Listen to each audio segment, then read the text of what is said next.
Hello and welcome to another episode of the Haskin Cast podcast. I am your host, Scott Haskin, and today on this special Friday episode, I'm going to be a little bit self-indulgent. I've done this a couple of times. I've done almost 300 episodes of the show. Actually, I've got over 300 recorded, but almost 300 have been released. So I wanted to share with you guys my newest album, album 31. This is called The Shattered Room. And as usual, the first part of the year, I do an album remaking older songs that deserve a proper release.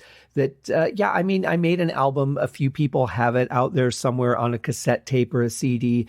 But, these albums never had a proper release. This is, early internet times and early being able to release things on the global scale like I can now.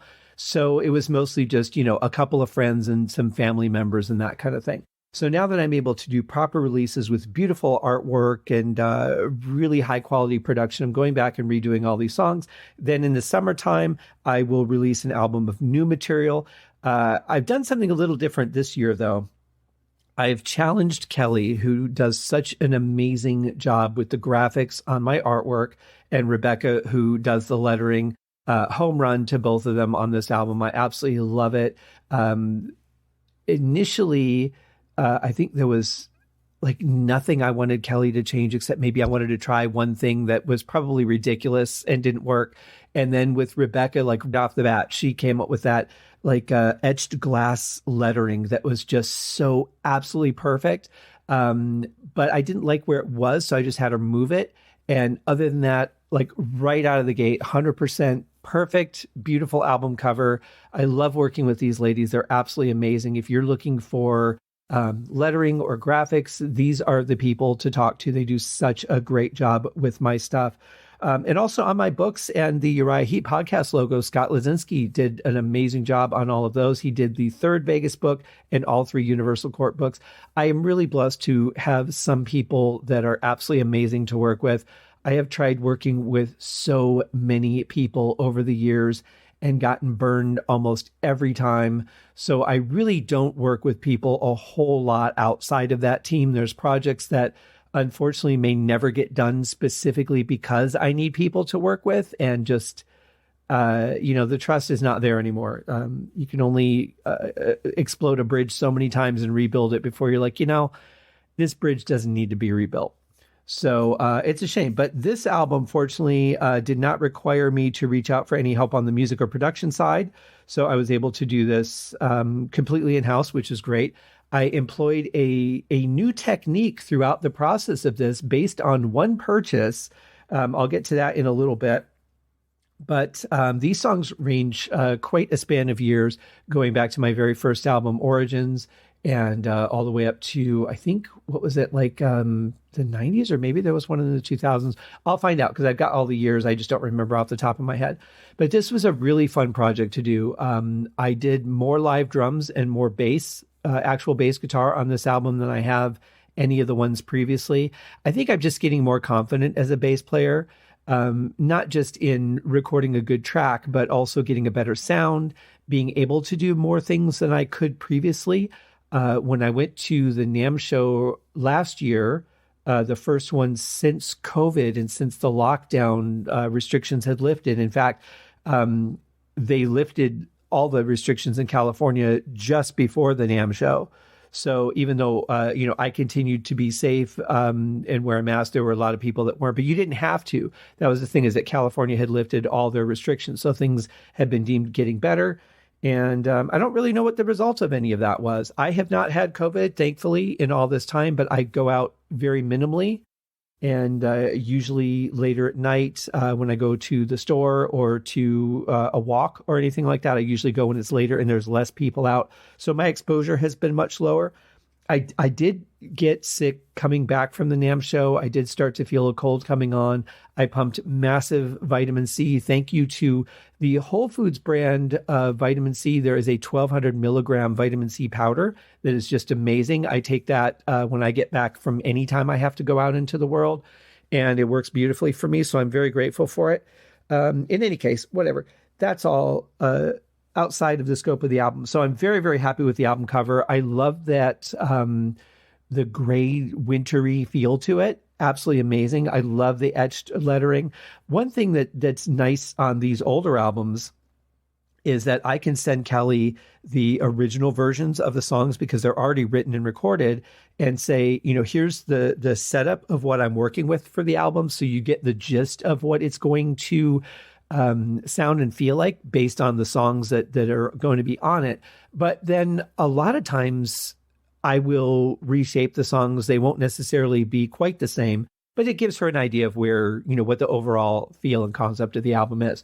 So there are some songs that are pretty straightforward to the way that I originally wrote them, just with more modern sounds and production. And there's others that I completely overhauled into very different songs. So we'll get into all that. The album is available right now on BandCamp and Spotify. There is a player on my website where you can go and hear the full songs. I'm just going to play you little snippets of it here, and I'll have that link in the show notes. Here's the thing. When it comes to Spotify, I'm not a big fan. You have to put your stuff on there if you want people to know it's out. That's just the way it is. That's the world that we live in today, because so many people search for music. That's how so many people find music. My hope is that always that people care enough about artists to go and actually buy the music from a proper distributor and not somewhere where they can, just listen over and over and over again. And the artist really doesn't make any money because, we're taking this out of the money that we live on, because we love doing it. And it's not anything that's going to become a career if people are just streaming it. And that's a shame, because there's a lot of great artists that just quit because they can't make a living at it.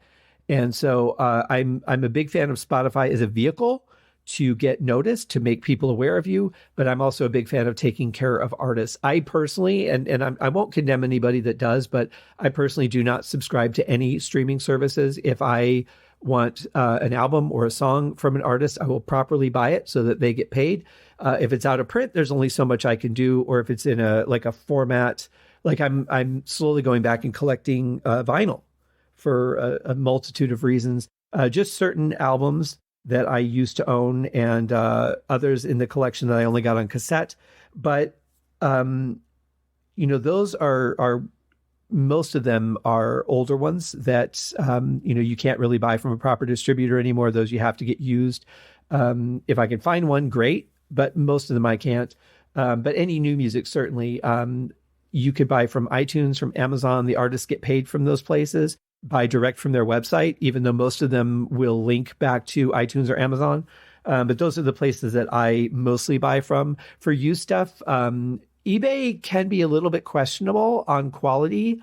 I feel like people on Discogs tend to grade their albums a little bit better and give you a more proper idea of what you're actually going to get.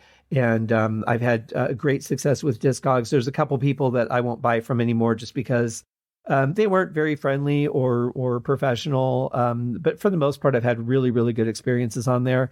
Packaging is packaging. People will do that any way that they want. I also found Etsy is a potential resource for some albums too. Although the pricing is it's all over the place. At least with Discogs, you can kind of look up a multitude of other people selling that same album or 45 and get an idea of what it's worth with the condition. Whereas like eBay, Etsy, people just seem to say, oh, well, this is a really famous band and it's an old album, so it's got to be worth $40 or $60 or $120. And there's not a lot of pricing control over there. So just, if you're out there buying older stuff, really look into what you're getting. You can make a purchase on eBay. That's certainly fine. But I would always check Discogs and make sure that the price is in line and that the condition seems pretty reasonable. Have them send you a picture or two of the vinyl if you're not sure. There's nothing wrong with that. But I digress. That's getting away from this podcast. What I'm here to talk about is The Shattered Room. And there is a song on here called The Shattered Room, which was very experimental when I wrote it. It was one of the songs I had high hopes for, but I didn't like the way I did it. And I hadn't really redone it until now because it was a lot to take on. And I just never felt was the time to do it. And then when I was putting songs together for this album, I just felt it was the right time. So I'll get more into that story when I get there. The first one is really one of the earlier songs that I wrote when I first got my Korg N264 the X2 sequencer. No, strike that. it's all wrong. My X3 sequencer, which was the 16-track, 61-note keyboard from Korg that my buddy Scott Davies talked me into getting, and I'm very grateful for it. It certainly completely reshaped my ability to write music. I was working off of a 4-track and Casio keyboard before that, and sometimes a drum machine. And that was the start to a much bigger world. So thank you again for that, Scott. And this one is called Awakening the Dream. And this was written originally August 17th of 1996. So this is going back quite some time.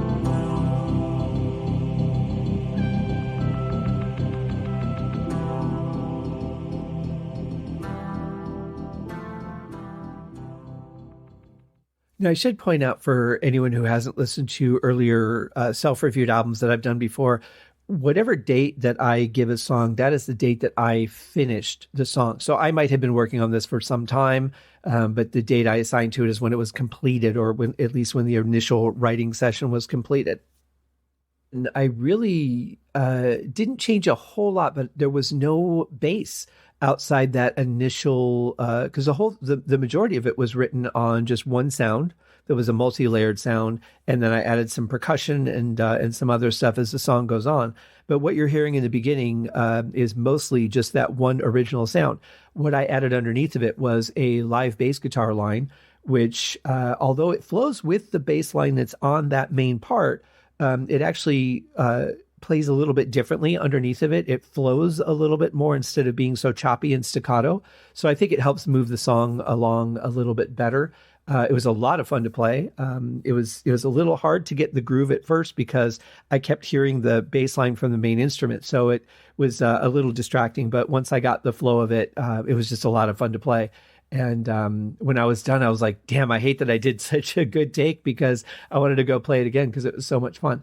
But it's a fun song. And this is, really in the early days of my writing. It's one of the earlier songs I wrote. And I guess I just said that, but really kind of sets me up for where I was headed as a new age artist, even though I didn't necessarily know that at the time.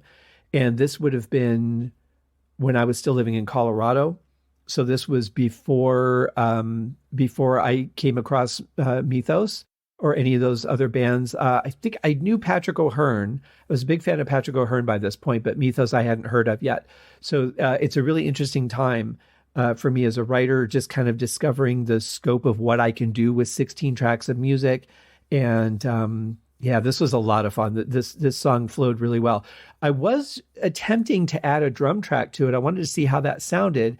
But what I realized was this is not a straight 4/4 song as it appears to be. There are some spots where I would cut out a beat or two in one or two of the passes there. So it was a little more challenging to find something that worked. And I really wasn't happy with it, with adding drums, because for a song like this to flow, I think it really needs a straight beat. And since I couldn't give it one, just taking out one beat here and there, having to do a different accent on the snare to make it work, or do a different drum roll, it just distracted from the flow of the song too much. So ultimately I didn't leave the drum track on here. There were parts I really liked and I think worked well, but overall it was just too distracting and took the flow away from the song. So that is Awakening the Dream. This next song is called Silent Call. This was originally composed on Valentine's Day of 1997. So, wow, almost to the day that this album comes out. This one, again, was one that I didn't change too much. modernize the sound and the production. Oh, I was going to talk about what I did differently on this album for production. So for you audio engineers out there, I found a new sound plugin that was on sale for like $8, and it's called Oven. And I thought, I watched the demo of it. I'm like, this looks like it could really give me a nice sound very quickly for the album. And it looks very easy to use. So I went ahead and got it, and I just put it on my master bus and just tweaked it a little bit. And all of a sudden, it just gave me this huge, wide sound. So I actually mixed with this on the master bus. I exported with it off, because I didn't want it burned into the mix to be mastered. I just wanted that mix to be dry, just with whatever instrument effects, delays, reverbs, that sort of thing. But I didn't want anything on the mastering side of it. So then when I went to master it, I actually added it to the end of my mastering chain. So I've got Ozone from Isotope, which I use for mastering. And then I added this on after Ozone. So I actually did master with it and then burned that into the final. And it really gave it a nice widening, much bigger sound than it would have had otherwise. And I really, really dug it. I actually went back to a previous album, The Forgotten Puppet Show, which I did last year, and played with a song that I was never quite 100% happy with the mix. It was called Majestic View. And I remixed and mastered it with Oven. And oh my God, the sound is so much better. So I threw that on a video with a picture I took in Boulder City, Nevada. And it's not the exact location that inspired the song, but it's very close to it. I just didn't want to drive all the way out there that day. But and I'm not exactly sure where the spot is. I know generally where it's at, but not exactly. So I used on that. So I'm probably going to go back at some point this year and remix and remaster The Forgotten Puppet Show, because I think it'll benefit greatly from a much better sound overall. I actually tried to listen to it in the car off of my iPod, and I thought, wow, now that I've heard what Oven can do, this mix sounds way too thin, very unimpressive, and I really don't like it. So that's probably one thing that I'll do going forward, unless I find a better tool. But I'm actually going to be using that in my workflow as I'm working on the song, so that I can shape it to the final picture as I go a little bit better than trying to mix it after the fact. So this should be interesting. When I start tackling the next album, I'm going to try that as an experiment and see where it goes. But Oven, really cool for you composers and audio engineers. Check it out. Like I said, I just made some very subtle changes to, just where it's set when you open it up, and really got some great results. So Silent Call is the next song. And like I said, this was written on Valentine's Day of 1997. And here is a little bit of that.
This one, I added a number of layers to, updated some of the older sounds, and then did a fresh drum and bass track. I actually did 2 drum tracks for this and doubled parts of it. My English is great. Good thing I'm a musician. You heard it a little bit there at the end of that clip, and towards the end of the song, it really picks up again, where I just added back in some of that second track where I didn't, like I did my first track, the safety track, and then on the second track, I just kind of went all out and did a lot of drum fills and some crazy stuff. And I liked a lot of what was in there. And so I just layered them together and got a very interesting sound, something I've never tried before, but I didn't like it for the whole track, just in certain parts. So I kind of just jazzed it up a little bit with that. And like I said, some additional sounds. I did also, while I was doing these, I did take some of the songs and just kind of go, okay, this part's too long, this part's too short. I need to add something or take something out here. Like I said, a lot of these are fairly true to the original songs, but some of them are chopped down just because of repetition and it being unnecessary and parts being a little bit too long. They were great for where I was as a writer at the time. And as I found by doing these remake albums, just where I am now, where I've grown, where I think I am as both a composer, as a performer, and as an audio engineer, I just think that they deserve, something that's more representative of where I am now. And it's neat to see the contrast of where they started and where I put them on this album. So there is a deluxe version of this album on BandCamp, and what the deluxe part is two songs that I've included from the original versions. All I did was just kind of remaster them. I just cleaned up the audio and just gave them that bigger sound. But the recording is exactly the original recording. I didn't change anything for instruments, parts, any of that at all. I just basically made the sound a little bit bigger so that it wasn't too distracting from the rest of the album. And those two songs are only on BandCamp. I'll talk about those when I get to them in the review here. This next song is called Second Thoughts. This was originally composed August 19th of 1996. Very busy year for me as a songwriter. I was having so much fun. And what's crazy is I was like working 2 full-time jobs and still, like coming home and working on music every day, working on music before I went to work, or sometimes if I had time between jobs, I would come home and work. Like it was crazy. I was around the clock as much as I could be, and doing shows with Zen Radio here and there. It was a crazy busy time, but a lot of fun. So here is a little bit of the song Second Thoughts. This was actually inspired by my friend Doug and his fiance Maida were getting married. And I just kind of started thinking about marriage and what a big thing this is. And just the idea of like having everything planned, paid for, guests invited, everybody coming, it being like a couple of days away, and just thinking about, what would happen if you were like just suddenly doubting everything, like that pounding feeling in your heart and just all the crazy things swirling in your mind, wondering if you're doing the right thing, reassuring yourself that you are, feeling stuck because everything's done and paid for and it's really expensive, and just so many things that might be swirling through a person's head. And, some people never experience that, and that's awesome. They're like, nope, from the day I met you, I knew you were the right one. So it's kind of crazy. Unfortunately, Maida is no longer with us. We lost her a few years ago, and but she was a very, very lovely, lovely woman and a dear friend of mine. So while this song is not written about them specifically, they just kind of triggered the idea for me just because their wedding was coming up. And so anyway, here is Second Thoughts.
The next song on the album is called Gondola, and I originally composed this October 31st of 1999.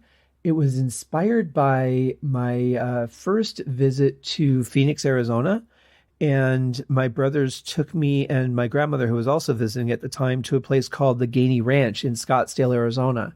And it's this beautiful property that's, you go into the back and there's this, as I recall, there's this lovely garden. And then they have these individual little saunas that you can sit in. And then this, much bigger body of water. And it was just like this beautiful atmosphere. I don't remember if they actually had gondolas or not, but this was something that, as usual, got into my crazy head. So here is a little bit of Gondola.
The more I'm thinking about it, they must have had some kind of river where you could take a gondola ride. I mean, it was a very romantic place, so I can't imagine where I would have gotten that idea if they didn't. We do have gondolas here at the Venetian in Las Vegas. It's a little less romantic because you're surrounded by shoppers and tourists and onlookers and stuff, but they actually sing to you in the little gondolas. They take you around their little water spot there. It's actually quite nice. This next song is called Internal Struggle. This was written September 4th of 1997. This one was very much inspired by the sound that I found on the X2 or the X3 core keyboard. Just playing around with different things. This was another multi-layer sound, and just kind of jamming with it. The thing about multi-layer sounds in a sequencer, at least back then, I don't know so much now, because the only one that I have now is the upgraded version, the N264 from the X3, which works, the brain works exactly the same way. It just has more sounds and an arpeggiator that I never used. But whatever effects the multi-layered sound had, any sound that you put on any other track would also be using those same effects. So when I wrote the drums and the bass line and everything else, it had that same delay and reverb that the main sound does. So when I went to work on this song, I thought, well, that's going to be a problem because I wanted to do a new drum track for it, but how am I going to get the same feel out of the song? So I had to figure out what it actually was in the way of effects and then go back and recreate that for the drums and everything else. So I think I was able to do that and was very happy with it. Also, recorded a fresh bass track and all that. But it was good fun. The song is basically fairly true to the original apart from that. I think it was just a new drum and bass track. I might have layered in a couple of other sounds just to thicken it up. But apart from that, yeah, it's basically the original song.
Yeah, that one's a lot of fun. I've always enjoyed that song. That's one that I've listened to many times over the years. This next one is an interesting song. This was written for a friend of mine who was having a problem with her kids going to sleep. Funny that that became a focus of mine many years later when I would start mental sauna. But the original song was called Lullaby. This was composed February 25th of 1996. I have turned this into a brand new song called Lulled by One, which is also about her. So take that. But the original version was very simple. And it's the song that I hate the most that I've written because it was just so simple and almost cheesy sounding. You know, I mean, I think it works for the reason that I wrote it, although it might be a little too intricate for what I wrote it. It did work for them. It did help them sleep. But thinking about like how I write mental sauna music and that now, God, it would have been awful for a lullaby in comparison. So here's a little bit of the original song.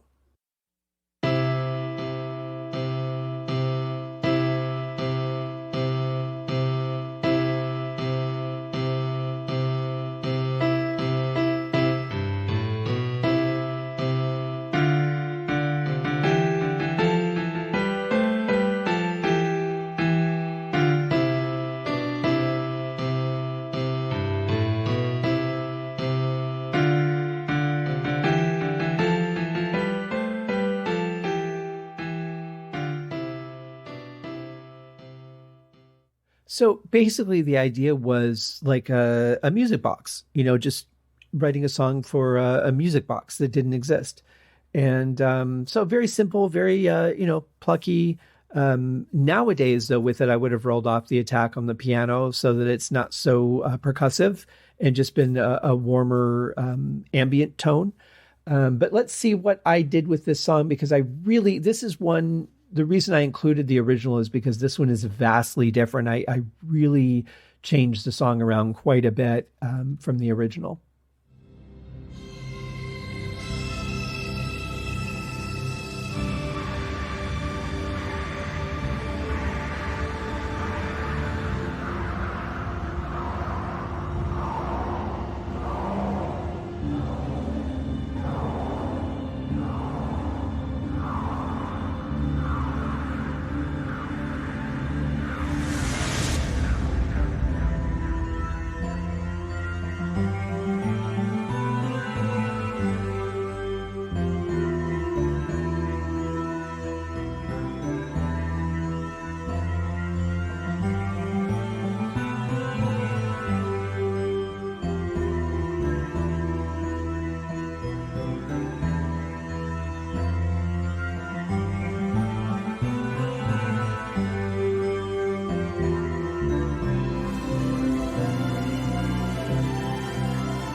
So as you can see, it is a vastly different song, completely rewritten and overhauled.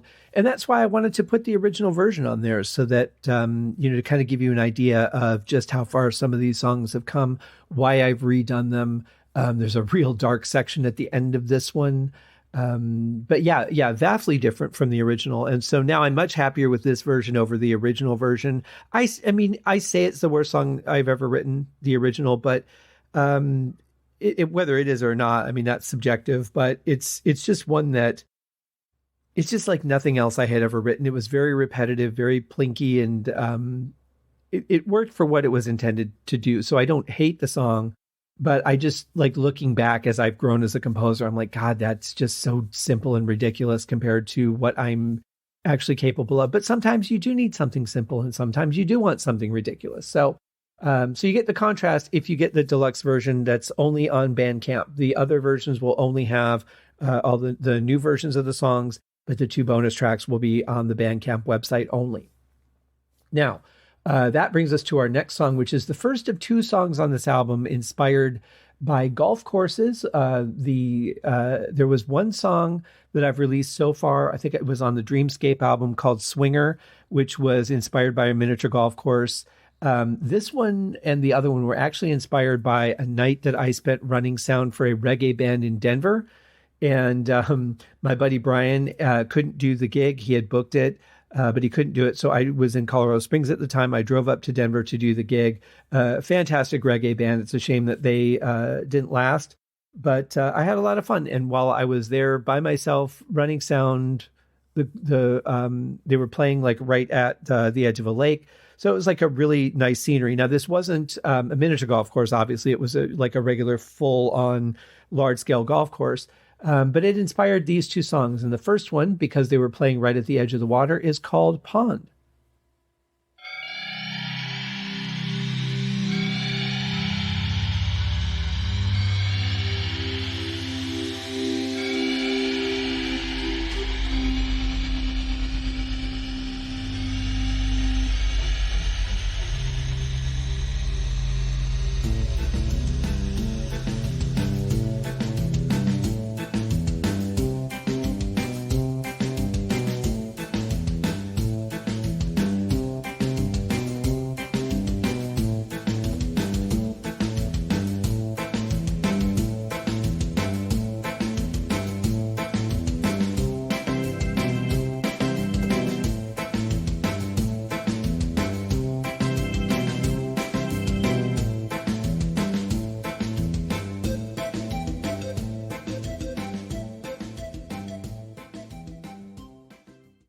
So Pond was originally composed July 30th of 1997.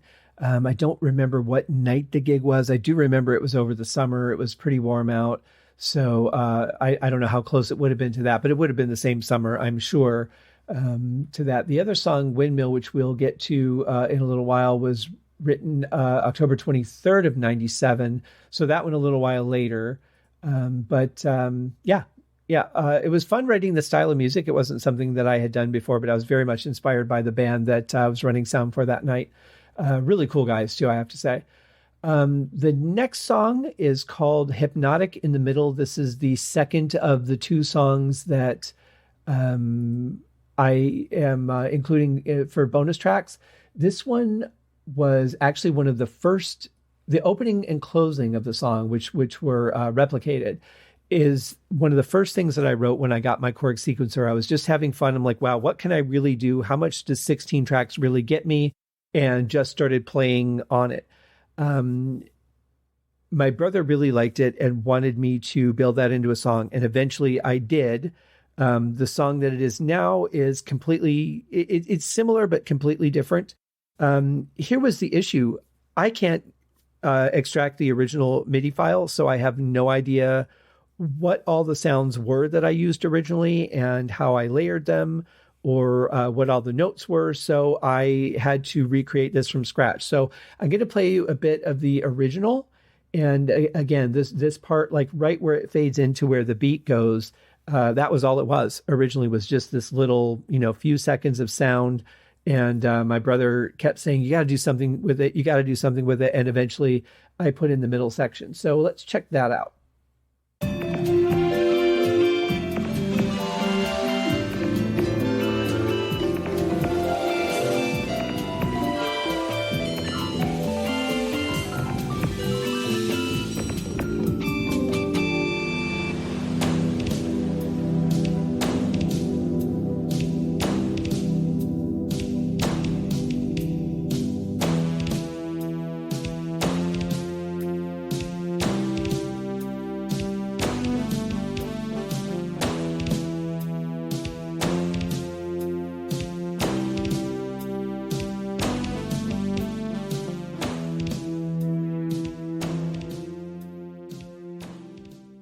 And it really just keeps building from there. I just keep adding instruments on every pass until it returns to that original spot. And so the beginning and the end are exactly the same. And then I just added everything in the middle. So I called the song In the Middle.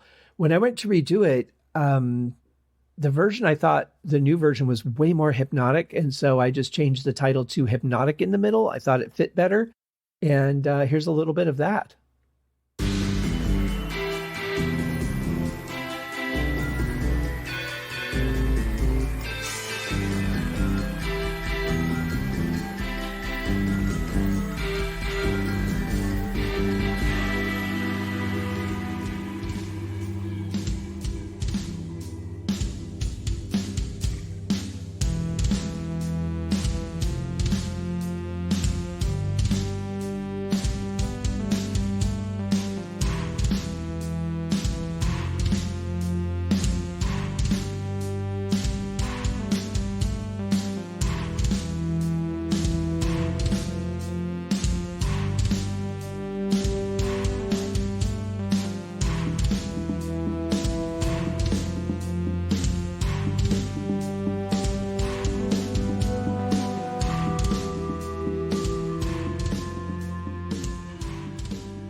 So it's a similar but different journey. I like them both very much. I like the sound and the feel of the first one, but I like the updated version too. I think it's got a nice feel to it. The next song was another one of the original ones that I wrote when I first got the sequencer. This was written sometime in 1995. I didn't have an exact date on it. It's one of the few that I don't know for sure, but it was sometime in that year. I'm able to narrow it down to that. This one was a lot of fun. It was very different. It was really me experimenting with percussion and synthesizers, and I really did recreate this though for the new album. This was another one that I turned into a very different song, but I didn't include the original. But what I'll do is I'll just play a little bit of it for you so that you can get an idea.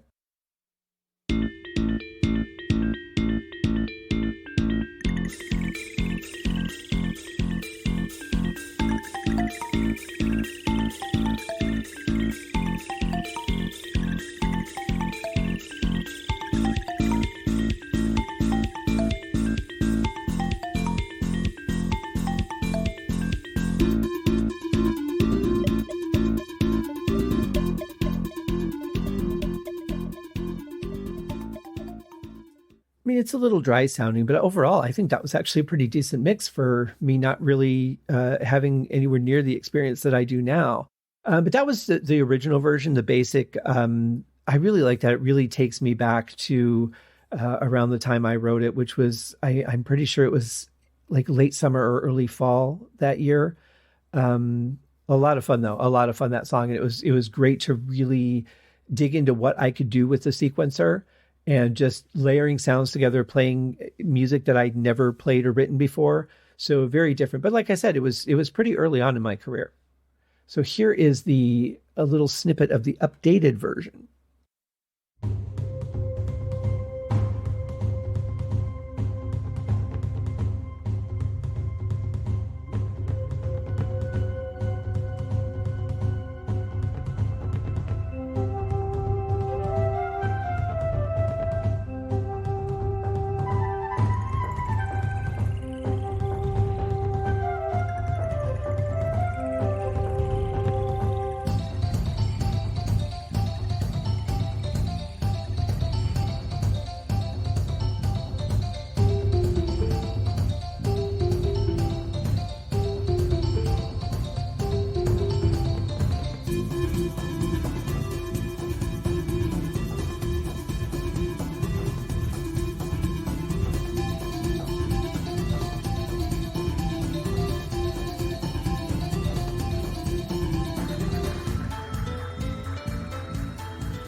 So that one has a lot of layers and a lot of fun. I didn't want to sound cheesy and say a lot of layers of fun, but I could have. I'm proud of my restraint. Our next song is one that I've always loved. I've thought about doing a more half country, half rock version of it, which could be interesting. But every time I do, it comes out like, what is the song? I think Take Me With You by Whitesnake. So I don't want to duplicate that.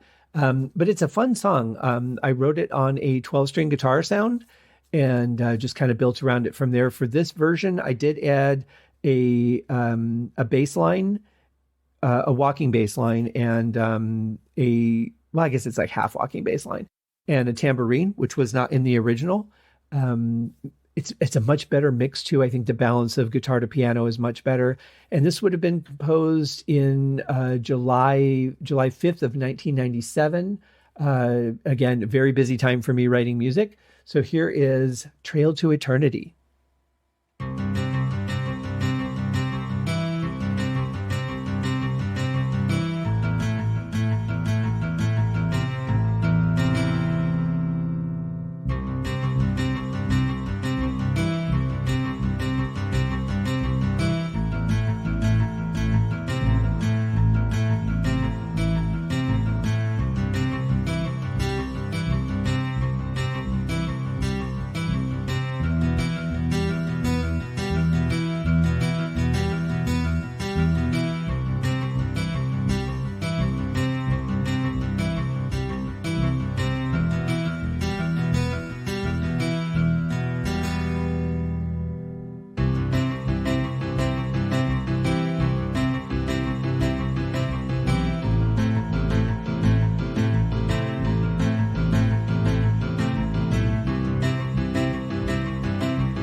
There are a couple of parts later on in the song with a steel guitar. I actually kept that original part. I didn't change that at all. I just re-recorded from the MIDI track because I really loved it. I tried a couple of other sounds that I thought might work, but honestly, I went back to the original Korg X2 sound or X3 sound.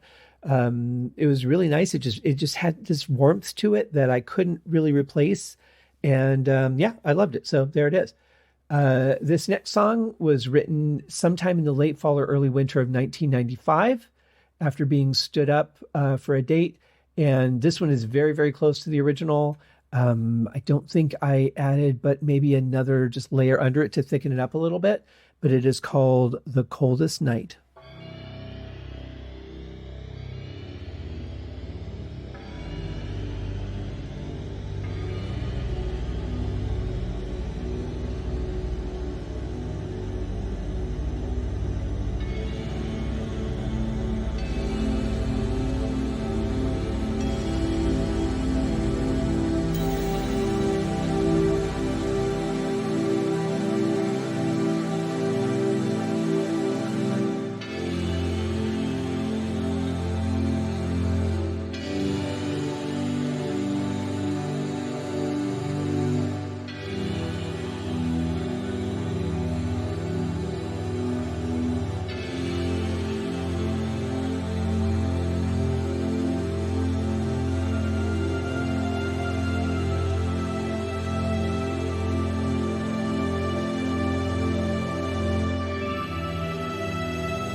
Yeah, that's definitely a very, very dark and emotional one. Definitely reminds me of that time of year, especially in Colorado, with the way that the falls are there, or the autumn season, I should say. Um, this next track is the title track. It's called The Shattered Room. And this one, I said I would kind of explain a little bit more on when I got to it. So originally, the idea of this was just, um, I don't want to go into the history of it too much. I'll just explain the song itself. So I really wanted something to feel disorientating and broken and just not generally a place you would want to stay for a long time, a place you wanted to look into the room and understand it and see why it was the way it was, but certainly not a place you'd want to linger for too long. So originally, I just turned off the metronome. I went completely by hand on all the drums and percussion and decided that I would not set it to a specific tempo. And that was the experiment for how well the song would work. While I liked the idea, it was so all over the place because I think I went out of my way to not keep it on tempo that I just went too far in the opposite direction. It was too far all over the place to really make the song work. So while I liked a lot of the individual parts of the songs, what didn't work was the whole song together because there was really no tempo or rhyme or reason to it. So I finally decided, and I picked up this song many times over the years and said, I should really fix all this and just make a proper song out of it, but I never did.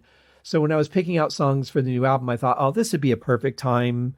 I was way ahead of schedule. I've got plenty of time to work on it. And the album comes out a month later than I wanted, but that's okay.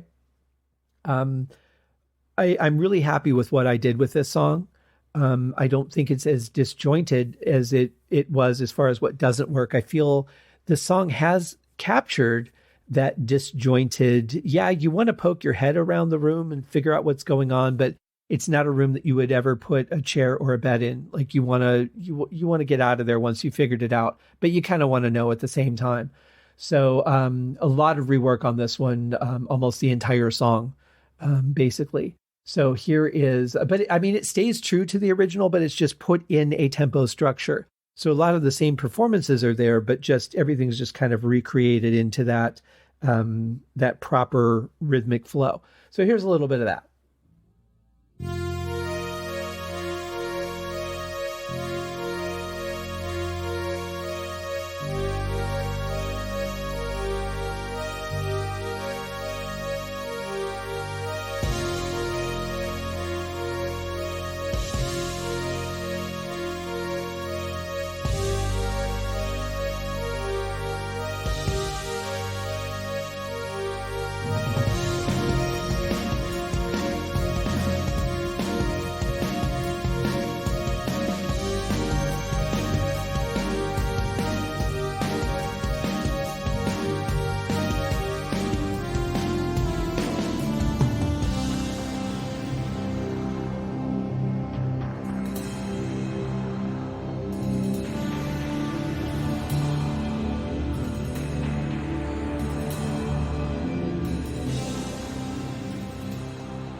So definitely a brooding song. I would say that for sure.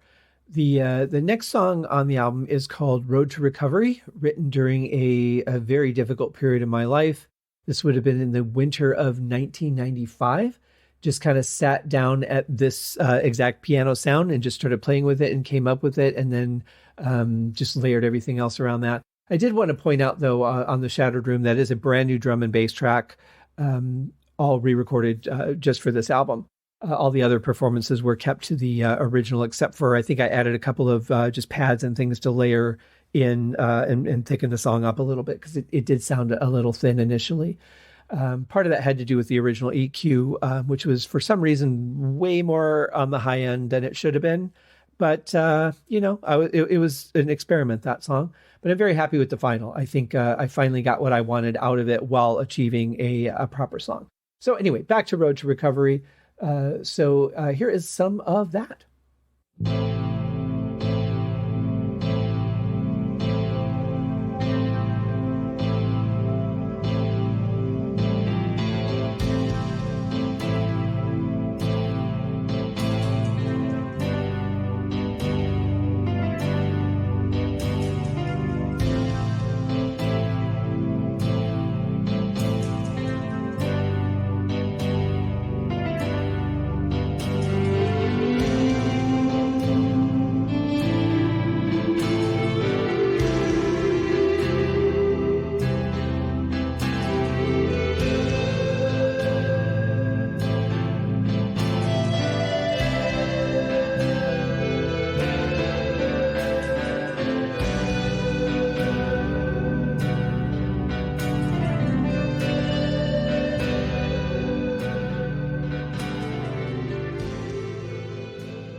So the original did not have a bass guitar track or any percussion at all.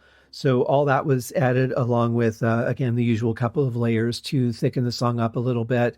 The percussion on this was actually inspired by a song by the band Rainbow, a bonus track called Weisheim, which I don't know where all it appeared. The first place I found it was on the Jealous Lover EP. This would have been during the Graham Bonnet, Cozy Powell, Don Airey, Ritchie Blackmore, and Roger Glover phase of the band for Down to Earth. It was not included on the album, was released on 45, but I didn't hear it until I got that Jealous Lover EP, which was one of the reasons I was so excited to get it, because there was two songs on there I didn't know, Jealous Lover and Weisheim. Very beautiful song. I really love what Cozy did on it, just very minimal percussion.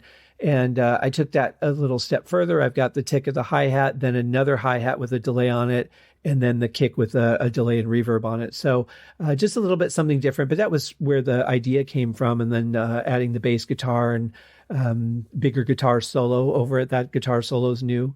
A much bigger song than it was originally. Again, like way too long, way too repetitive. It had the emotion, but it wasn't interesting at all. So quite a bit was added to it for this one. Our next song, our second to the last, this is track 14, called The Wind Changed the Tide. I was living in Littleton, Colorado, and this would have been where I was living when Columbine happened.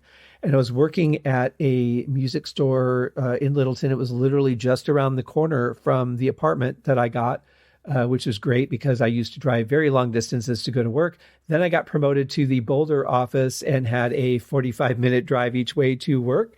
But that was okay because I really liked working up there.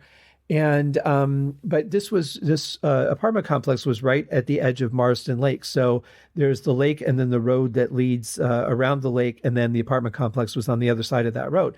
But going out of the particular entrance that I would come in and out of to get to the music store, that faced Marston Lake. So I got to drive out to Marston Lake and then take a right and then head down to the music store. So one day, it gets very cold and it gets very windy in Colorado. Sometimes the water gets really, really choppy. And I just noticed how like the water seemed to flow in a direction and the wind just kind of came up and knocked it in a completely different direction. The water would white cap. It was pretty tumultuous out there. And that inspired this song called The Wind Changed the Tide.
And it was kind of metaphorical too, because I think this was right around the time that I had gotten promoted to the corporate office. So it was like, I don't remember what it was, but all of a sudden they're like, yeah, you work up here now. And I went, okay.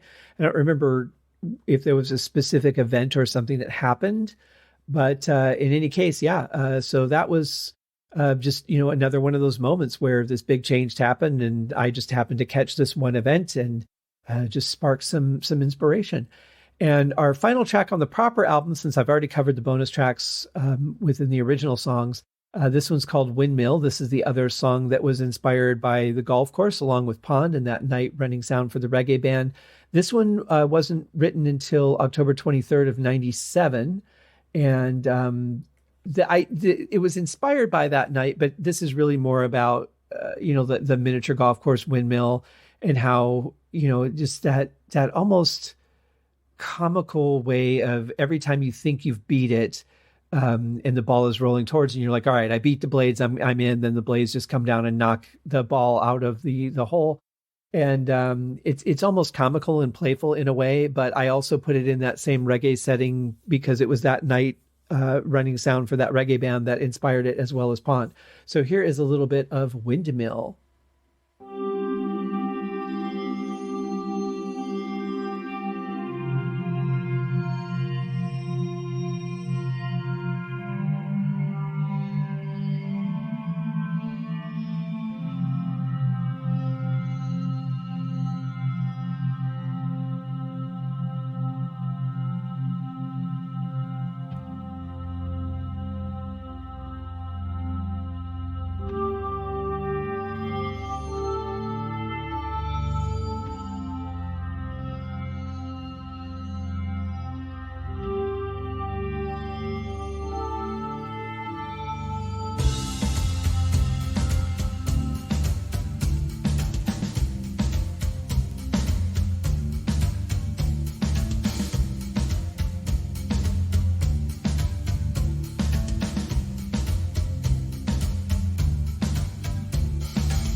This was one of the most difficult songs on the album to mix, mainly because of that bass line. I just couldn't get the right level and EQ on it that made me happy. It was the song that I had to go back and fix the most after I thought I was done with the album.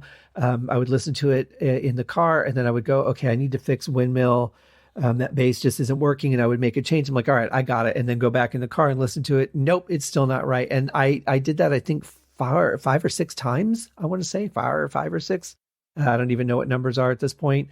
5 or 6 times. And then finally, very, very happy with the vinyl on it. I really, as an audio engineer, that was the most frustrating song on the album, although this was a very challenging album to mix. But I'm very happy with the final product of it. And like I said, this new style of mastering has really inspired me for what I will do going forward, unless I find something better, and maybe even go back and revisit some of the older albums like the Forgotten Puppet Show and that. And who knows, maybe I'll do a deluxe version of that and put a couple of the old songs on there. I don't know. We'll see. Time will tell. But in any case, this album has been a lot of fun to go and remake. I was way ahead of schedule for a long time, and then I fell way behind schedule, and it didn't come out for about a month more than I had originally anticipated, because I usually do January and June, but I think last year, I don't think the June album came out until August. But I mean, it's not like people are just waiting at the door for it to come out. So it's really just more on me, and I don't want to put it out there until I feel it's at its absolute peak, the best it can be. That's when it should go out. And but I'm very happy with the production. I'm very happy with the writing. I'm very proud of the fact that I was much more comfortable doing bass tracks on this one, and adding more drum tracks as well. Actual me playing drums versus programming drums. This was a lot of fun to do this album, and my God, that artwork is so spectacular. It really speaks volumes. Even though some of these songs were written in the summertime, that theme of the picture and the mood that it creates for me, thinking back to my time in Colorado, where these songs were all written, Well, most of them were written in Colorado. So yeah, it's definitely got some special moments on here for me. A lot of great memories, but that cover just, God, it sums it up so great. So thanks again to Kelly and Rebecca. I've got their links on the website page. So I'll have the links to the BandCamp site if you want to purchase the album. I'll also have the link to the page on my website that supports this album. It'll have the player on there, and it'll also have like links to Kelly and Rebecca and all that kind of stuff in case you want to check out more of their work. So thank you guys very much for following this walkthrough of my new album, The Shattered Room, with me. It's been a lot of fun to work on, and I'm really excited to see what's going to happen with the next album since I'm not actually plotting the music yet. So I can't remember if I explained what I was going to do. So with this one, normally I have a concept or a list, a list of songs like on the remake, and I have a title, and I'll send it to Kelly. Sometimes I have this really crappy sketch that I'll come up with, and she'll spin all of that into gold and just come up with something that I would have never thought of that's 1,000 times better than anything I've done, because I'm not as much of a visual guy when it comes to that. So for the next one, I said, what would be fun is instead of me saying, here's the concept for the album, now come up with a graphic that matches, I want you to come up with an interesting graphic, and it'll be my job to write the music that matches the graphic. So I'm very curious to see what she does. Time will tell. Yeah, we'll see where it goes. It's going to be very interesting. So thank you guys for joining me on this special Friday edition of the Haskin Cast podcast. Much more stuff coming. 300th episode is about to drop very soon. I've had a lot of multi-part episodes that I've really enjoyed doing. It's nice too, because it takes some of the pressure off of me, especially as I found now 2 more seasons of the Magicians podcast that I'm going to be doing, on top of having just covered, just doing a warm-up season and then covering Chaos and Color, which is their new album. Absolutely fantastic. If you're a fan of rock music and you want to hear a great modern sounding rock album with some very experienced writers and performers, check out Uriah Heep's new album, Chaos and Color. It's absolutely fantastic. Yeah, I couldn't say enough good things about it in my reviews. So check that out. All the links to the podcast can be found on the website, as well as links to all my other albums and music projects. I will be updating more like soundtrack work and stuff like that when I get some time. I'm just a little overloaded with things as it is. But thank you guys for joining me. We'll see you on the next episode. Here comes number 300. Cheers.